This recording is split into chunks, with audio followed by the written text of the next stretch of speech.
Buenas noches, estamos en el curso de Metodología de la Investigación y también de Física de las Radiaciones de la Maestría en Física Médica de la Facultad de Ciencias en la Universidad Nacional de Ingeniería. Hoy día vamos a tratar un tema súper interesante, que es un modelo. Las ciencias físicas y también otras se realizan, avanzan con modelos.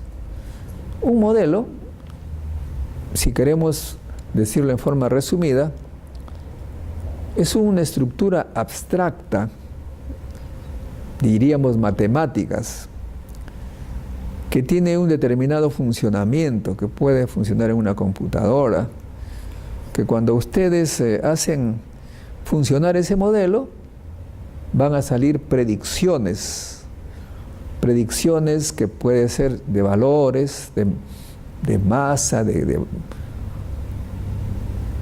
energía, velocidades, y también hay modelos económicos, entonces pueden salir dólares, etc. en estos modelos matemáticos. Estos modelos son buenos, apropiados, si es que son reproducidos por la realidad, si es que alguien al hacer una medición experimental obtiene lo que predice el modelo. Eso es básicamente de lo que vamos a hablar ahora. Y para ello vamos a escoger un modelo llamado modelo estándar, que está de moda, porque tiene que ver con los últimos descubrimientos de la física en los grandes laboratorios del mundo, en el gran laboratorio del mundo que es el CERN, allá en Ginebra. El acelerador de Ginebra. En la foto, ustedes notan estos señores que se parecen mucho al que habla por el pelo blanco. Y no es casualidad, porque cuando yo hacía mi doctorado en física de partículas y física nuclear en París, ellos estaban más o menos de mi edad.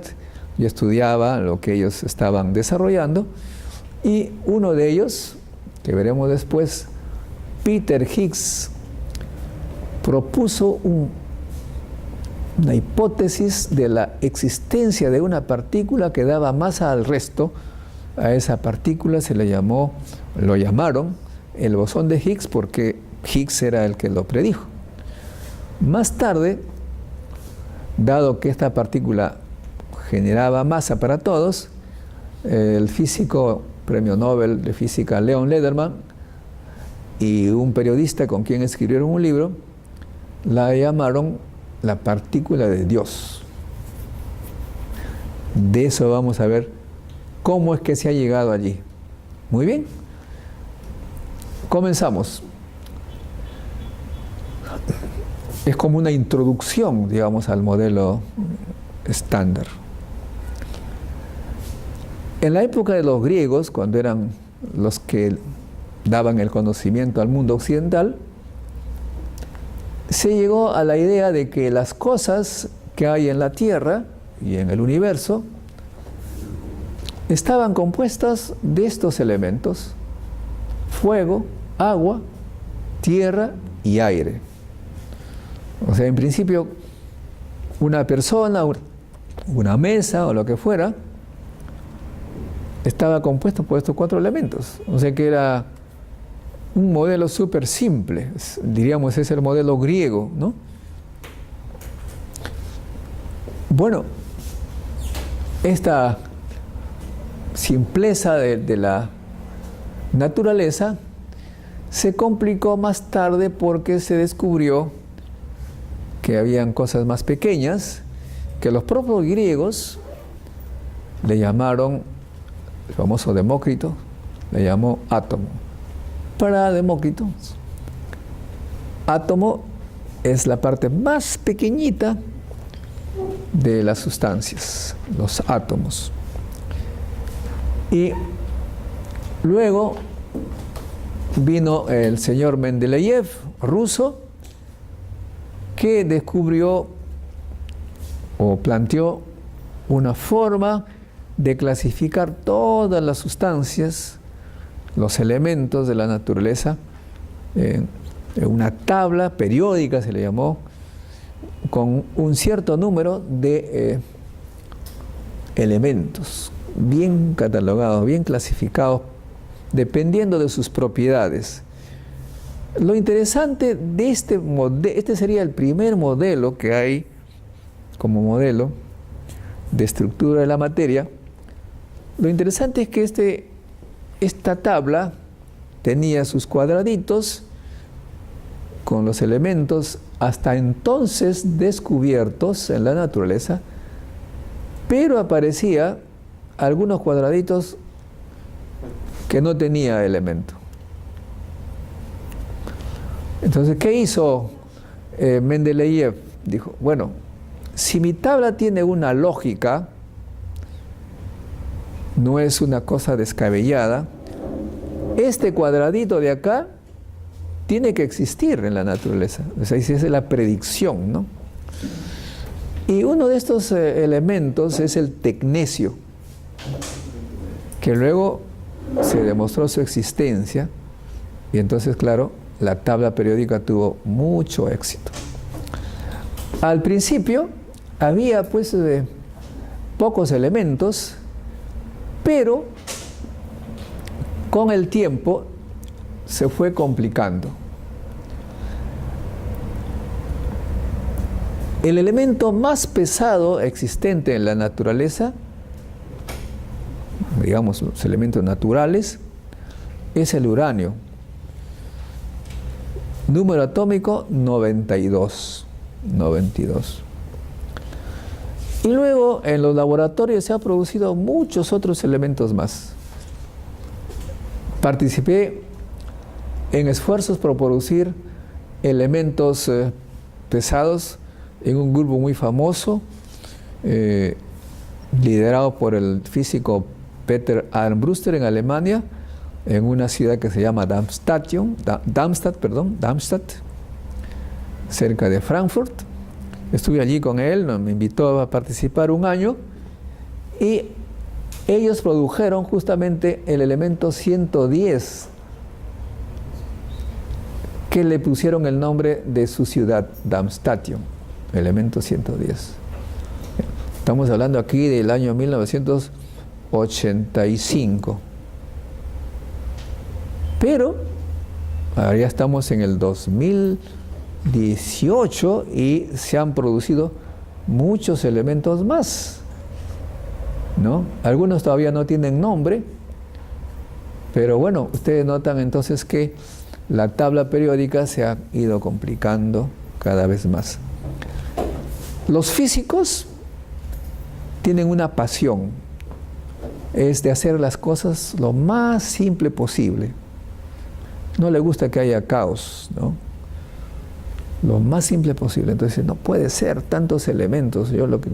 Hay que buscar la simpleza. Y finalmente, no es tema de esta charla, tal vez en otra oportunidad veremos, después de una serie de experimentos y de esfuerzos de comprensión, en 1934, por allí, se completó un modelo. Ese modelo es un modelo del átomo.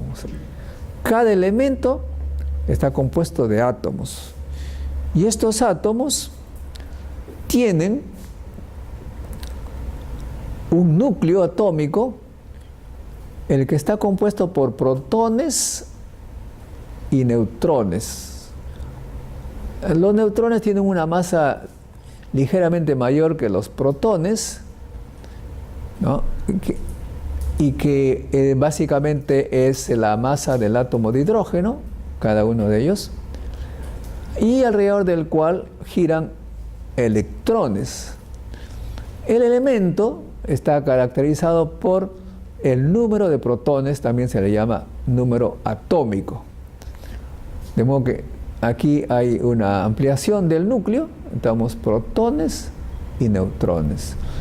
Y también, resumiendo, puedo señalar que se descubrió que este núcleo tiene una talla, un tamaño o un radio de 10 a la menos 15 metros, mientras que el átomo, es decir, los electrones, tienen órbitas de 10 a la menos 10 metros.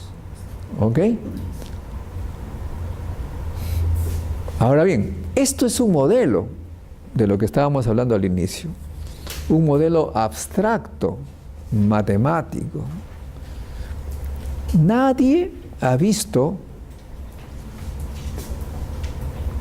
la realidad, o sea, nadie se ha visto pues con un telescopio, con un microscopio, lo que fuera, que las cosas están así.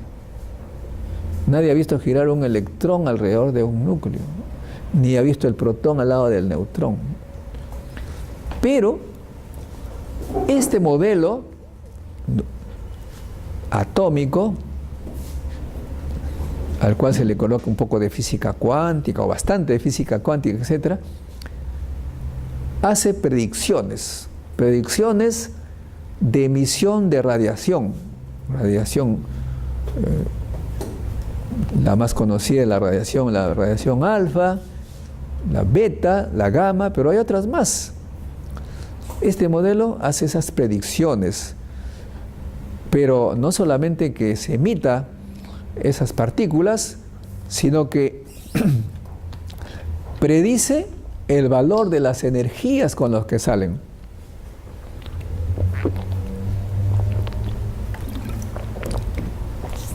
Y esos valores son comprobados por detectores. Uno ve en su monitor de computador o lo que fuera, como los valores de la energía que salen, con la que salen estas partículas.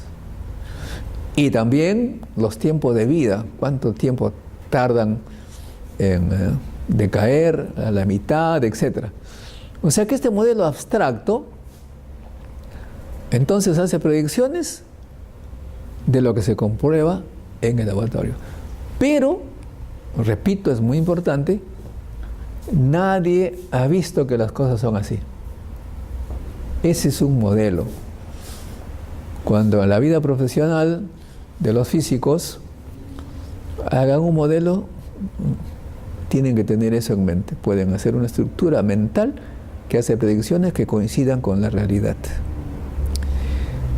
Muy bien, simplificando un poco, podemos decir que cuando se tuvo este modelo, los físicos estaban súper contentos porque lograron su objetivo de explicar las cosas muy simples. Todo lo que nosotros vemos está compuesto de protones, neutrones y electrones. Estas dos damas tan bellas son un conjunto de protones, neutrones y electrones. Y los hombres que no son tan bellos, lo mismo. Y la cámara que no graba, con estas tres particulitas. Es un modelo súper simplificado. Pero a principios del siglo XX se empezó a detectar otras partículas diferentes al protón, al neutrón y al electrón. No solamente otras, sino muchas otras, centenares de partículas que venían del cosmos, que llegaban a la Tierra y se detectaban acá. No voy a ir a detalles. Del cosmos venían cualquier cantidad de partículas. Y no solamente venían, sino que cuando chocaban con las moléculas o los átomos o núcleos de la atmósfera, daban lugar a muchas otras partículas más.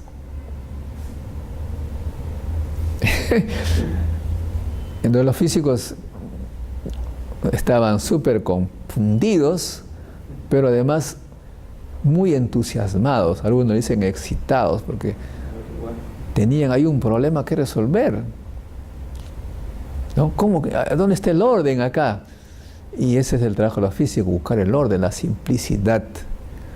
¿no? Estas partículas, y salió el modelo estándar. Esta foto pertenece a un modelo estándar humano, pero que también tiene que ver con el tema que estoy hablando, no está por las puras ahí. Nosotros tenemos modelos de belleza. Estos modelos de belleza también son abstractos, que corresponden a estructuras mentales creadas por la propaganda, por la cultura, por la cultura dominante. O sea, así como se aprenden los modelos físicos en la universidad, también los modelos de belleza, morales, todo eso es creado por un agente externo. Nosotros acá en Perú, por ejemplo, hemos sido, entre comillas, dominados por la cultura occidental. Entonces, este es el modelo estándar occidental. Si es que nos hubieran dominado, mejor si no nos hubieran dominado, claro, pero si hubieran sido los africanos los que nos hubieran dominado, entonces este modelo sería diferente. Si hubieran sido los chinos, hubiera sido diferente. Es el modelo que tenemos en la mente. No sé si me dejo entender. Ustedes pueden hacer cualquier pregunta a las cámaras. ¿Alguna pregunta? Tienen que preguntar, pues si no va a ser aburrida la charla. A ver, pase usted, pregunte algo.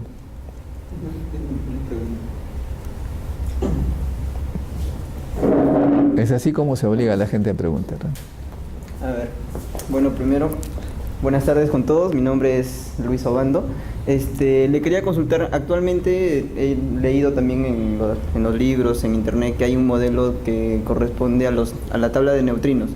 No sé si eso... No, bueno, esa ya es buena pregunta, pero eso lo vamos a ver después. Yo quiero ir al final. A nadie le interesa el modelo aquí que he presentado. Ok, vamos a ver. Este modelo estándar es un modelo estándar humano, ya lo señalé, pero al que nos queremos referir en este curso, lo anterior era como una manera de decir que es un modelo, es el modelo estándar que nos dice que toda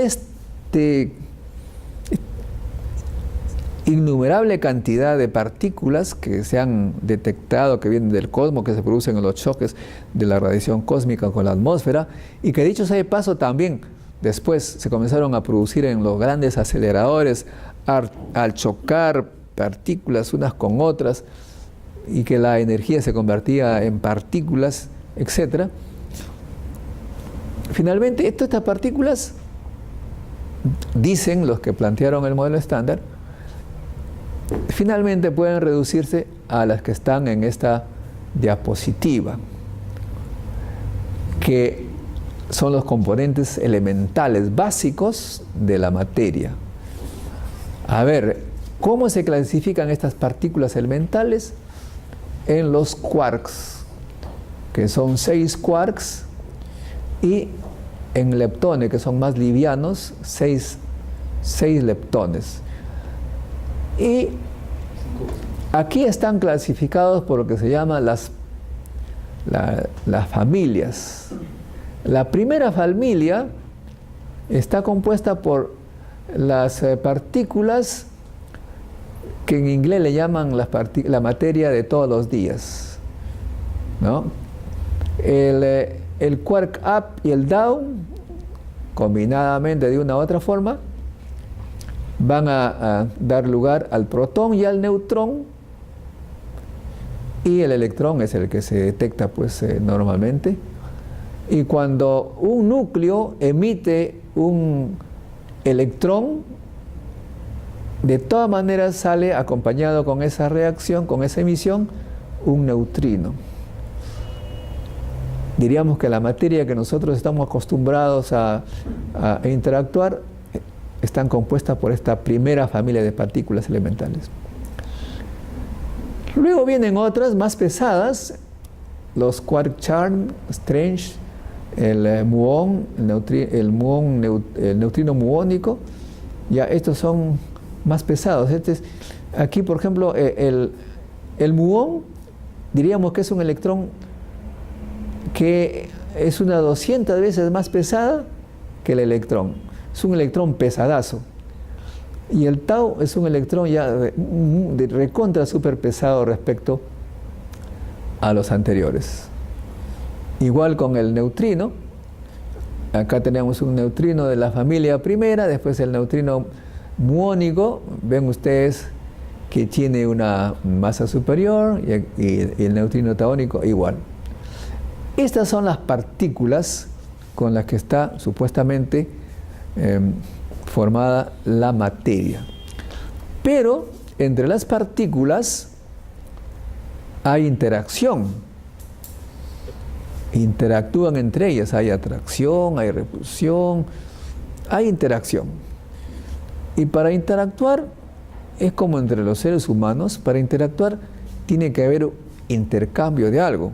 Cuando nosotros estamos conversando, estamos intercambiando energía, porque al hablar hacemos vibrar el aire, las moléculas de aire, y estas hacen vibrar los tímpanos de nuestro interlocutor, o sea que le estamos dando energía. Si no hubiera ese intercambio de energía, no podríamos nosotros comunicarnos. Y para vernos, ustedes están reflejando la luz, mis ojos la reciben, o sea, están emitiendo energía. Y ese mismo modelo ocurre con las partículas, están intercambiando algo. Y a esos intermediarios se le llama bosones. Muy bien, ¿qué tipo de bosones hay? Bueno, para que los quarks estén juntos para formar protones, por ejemplo, o neutrones, hay un intermediario que le permite interactuar, que le permite estar juntos. Ese intermediario se llama gluón, que viene obviamente del inglés, que tiene que ver con el pegamento, la goma, se le llama así. Este gluón es un intermediario súper especial porque es de corto alcance, tiene bien pegados los protones. Acuérdense que los protones tienen un radio de 10 a la menos 15 metros, entonces los gluones están allí interactuando con los quarks en ese volumen tan pequeñito. Más bien, las partículas cargadas interactúan con los fotones, es lo que se llama la interacción electromagnética. Dos cargas se atraen o se repelen porque están interactuando, están intercambiando fotones. La interacción magnética, etcétera, es porque hay fotones. La electromagnética, intercambio de fotones. Ahora bien, cuando del núcleo se emite radiación, por ejemplo rayos beta, sale un beta del núcleo. ¿Cómo es que se produce la emisión de partículas beta? Tiene que haber una interacción también, una interacción que genere esa radioactividad. Y esos intermediarios se les llama los bosones W y Z. Ahora bien, aquí viene una cosa súper interesante. Noten ustedes que estos bosones W y Z tienen una masa espectacular, 80 veces la masa, más de 80 veces la masa del protón, el W, y más de 90 veces la masa del protón, el Z. O sea que son partículas súper pesadas. Lo increíble es que son intermediarios de interacciones de partículas livianas como el electrón, y uno no los ve. O sea, siendo tan pesadas y que están por todos lados, nosotros no las sentimos. Eso ya escapa del sentido común. Son supermasas que están en un volumen tan pequeño que para nosotros no tiene mucho efecto, entre comillas, ¿no? Muy bien, ahora, estas partículas que tienen masa, la pregunta que se hicieron es, ¿Y quién les da las masas? ¿Por qué tienen masa? Tiene que haber un modelo, como dije, abstracto, que prediga la existencia de masas. Y ahí vino pues Peter Higgs, que planteó la idea de que la partícula que daba masa a todas es una partícula llamada bosón de Higgs.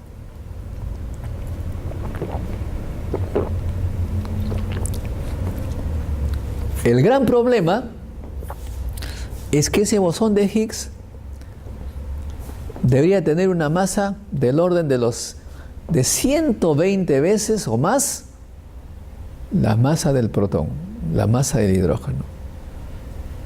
Una partícula tan masiva, ¿cómo puede producirse, no? Eso se hace con los aceleradores, con un acelerador, que es el que está en Ginebra, frontera suiza con Francia. Pero para llegar a producir esa energía que se va a convertir en masa, pues había que construir un acelerador gigantesco. Actualmente tiene 127 kilómetros de circunferencia, está a 100 metros bajo tierra y unas características impresionantes que de repente la vamos a ver. Pero por otro lado, hay otra interacción que es la más visible, la más notoria, que es la gravedad, la que atrae la Luna, la Tierra, etc.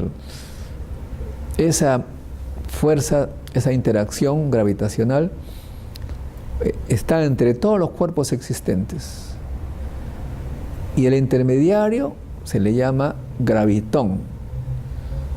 Pero lo increíble es que hasta ahora no se detecta el gravitón. Todo el resto se ha detectado, falta el gravitón. Por eso es que aquí está en puntos suspensivos, ¿no? Lo que sí se ha detectado es las ondas gravitacionales. Hace un par de años, en la fusión de dos agujeros negros, se ha detectado las ondas gravitacionales, pero no gravitón. Bueno, este es el aparato que estoy mencionando. Miren, 27 kilómetros, se le llama el gran colisionador de hadrones, y los protones se hacen girar aquí a velocidades tan elevadas que, siendo esta circunferencia de 27 kilómetros, dan 11.245 vueltas por segundo. Ese es el orden, ¿eh? Imagínense, en un segundo, en estos 27 kilómetros, los protones dan más de 11.000 vueltas. Imagínense. Está a una velocidad cercana a la velocidad de la luz, ¿no? En esta instalación, este complejo, se maneja un centro de cómputo que almacena una información equivalente a más de 1 millón de discos Blu-ray. Faltó acá Blu-ray. Miles de físicos trabajan en el CERN de diversos países. Estos físicos inventaron lo que llamamos la web, porque eran tantos y que tenían que conversar permanentemente que inventaron la web.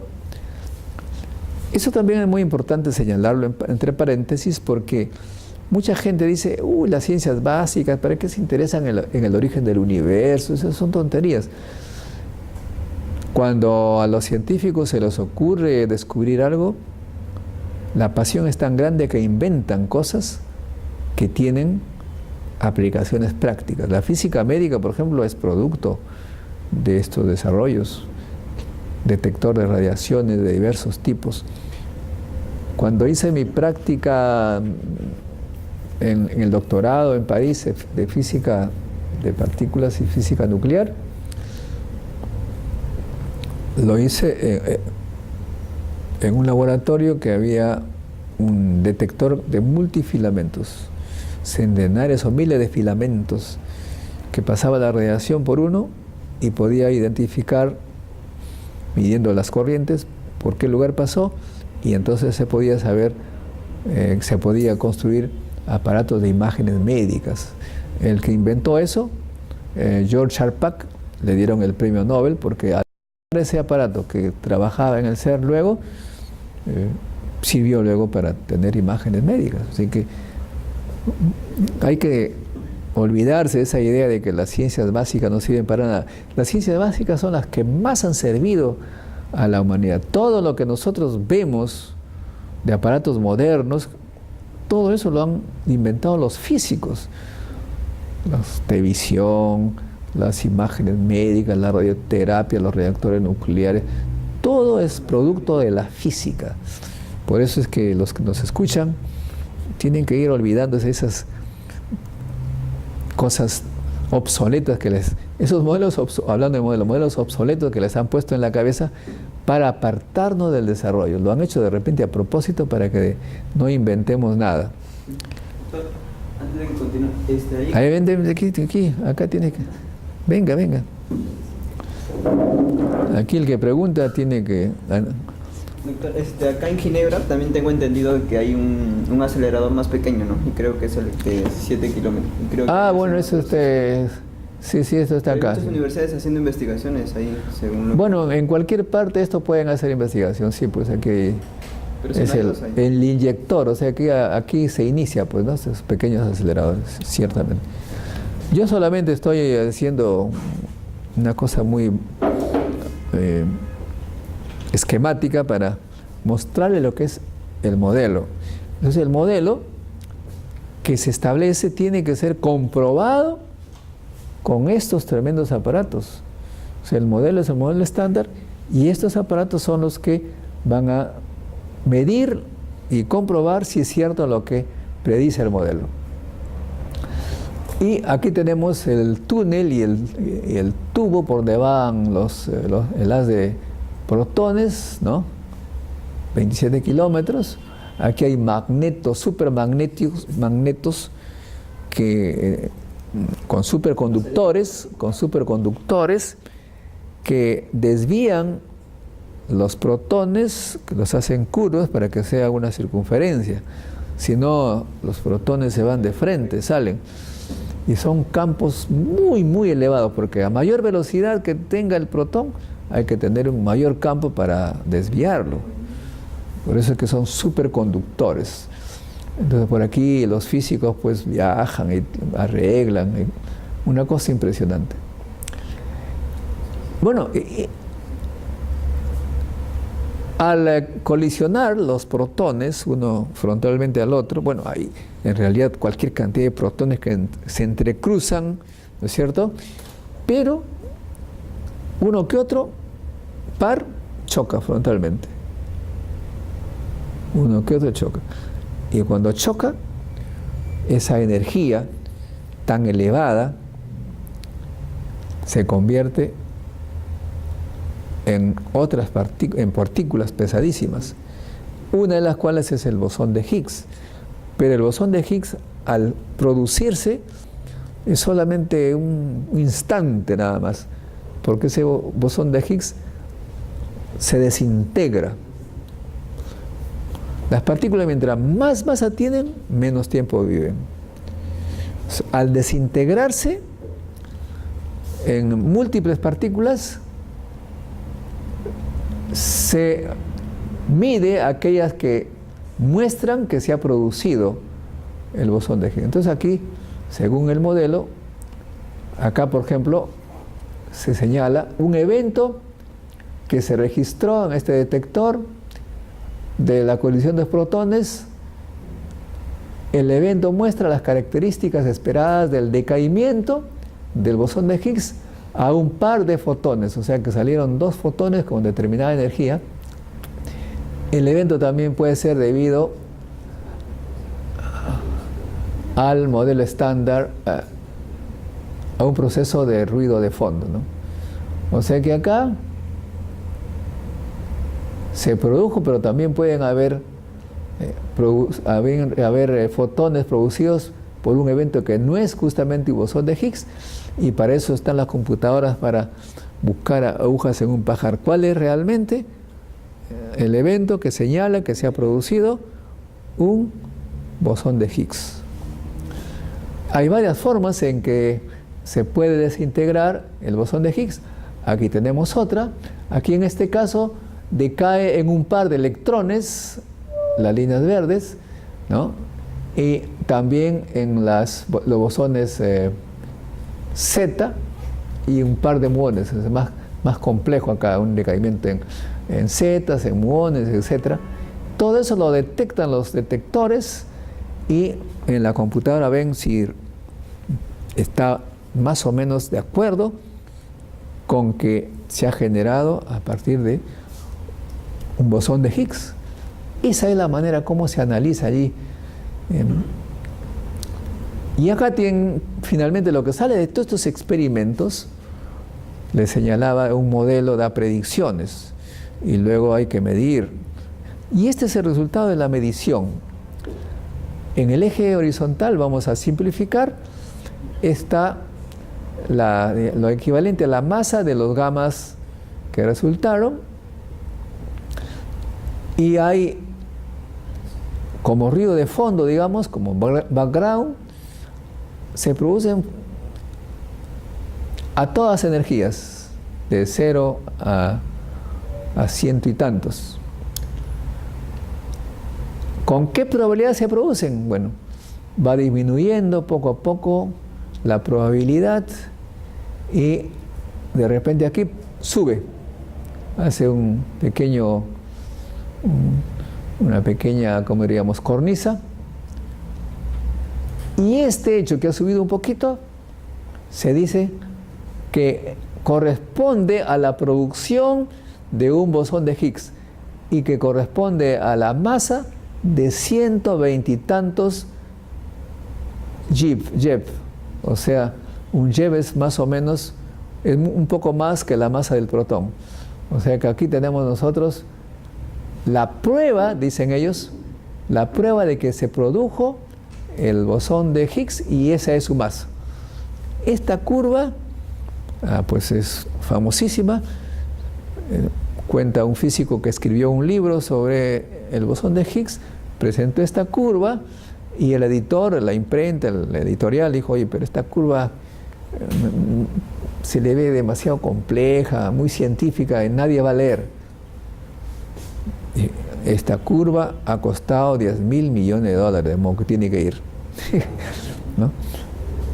O sea, gastar $10.000 millones para tener esta curva que es la prueba de la existencia del bosón de Higgs. Así es.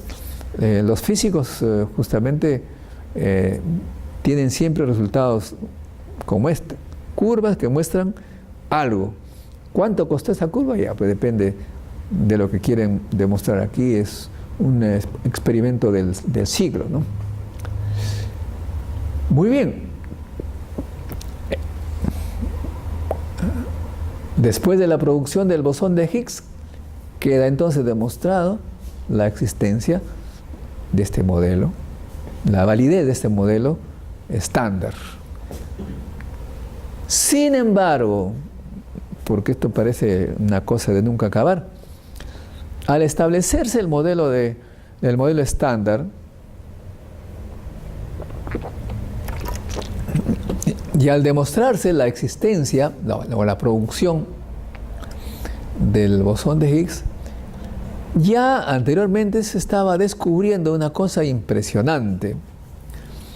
En primer lugar, que había galaxias lejanas que giraban alrededor del centro a una velocidad muy superior a la que tendría que corresponder considerando la masa que había en el centro. Es algo así como que la Luna estuviera girando mucho más rápido de lo que está girando en este momento, pero que no correspondría a la fuerza de atracción de la Tierra, La Tierra tendría que tener más masa, pero ¿dónde está la masa si solamente es la que medimos? Entonces dijeron, eso significa que hay una masa que no podemos detectar, esa masa que está haciendo girar la galaxia más rápido de lo que debería ser lo que existe allí. Nace entonces la hipótesis de que existe la llamada materia oscura, que existe materia en el universo que no podemos detectar. Por eso se le llama oscura. Y los físicos dicen, uy, esto significa que tenemos que buscar la manera de detectarla, producir materia oscura en el laboratorio. Debe tener una masa muy, muy elevada. De repente tenemos que hacer aceleradores más poderosos para producir partículas de masa oscura. O sea que cuando ya pensaban haber terminado con la física, surge este problema. Pero por otro lado, se observa otra cosa impresionante, ¿no?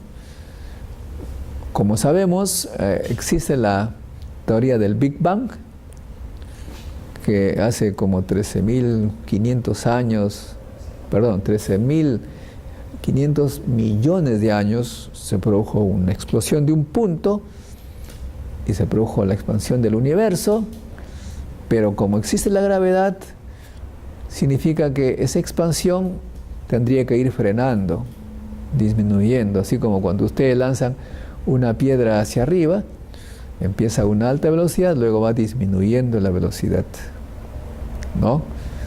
Esa velocidad,